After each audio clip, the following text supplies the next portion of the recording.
Another thought entered my mind and asked myself, what if Salim Grant had continued as Jason from the Barney the Dinosaur franchise?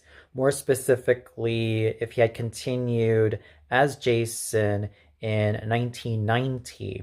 I'm pretty sure it would have been really awkward for him because around the time Salim Grant was roughly 12 to 13 years old in 1990.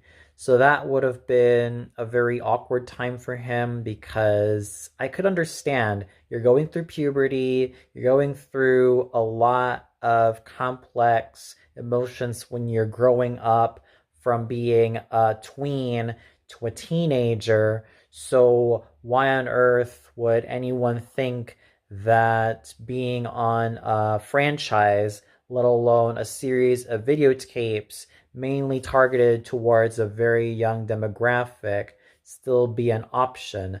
That's what I could kind of see through Salim Grant and why he departed from Barney and the Backyard Gang before he turned 13 years old, let alone by the time he was 12 years old, because he was going through puberty. He wanted to do something other than being in a franchise that was mainly targeted towards a very young demographic.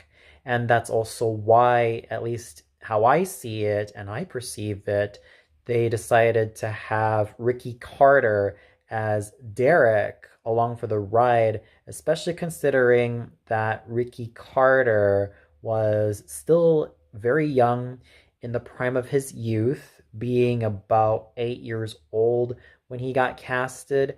And when he got the role of Derek in Waiting for Santa, or starting off with Waiting for Santa, as opposed to Salim Grant as Jason, who was approaching 13 in 1990.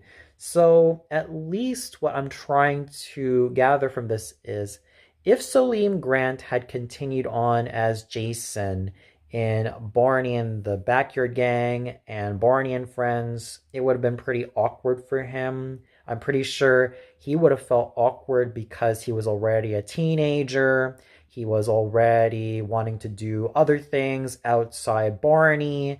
And I could understand where he was coming from at that stage in adolescence, let alone as an actor.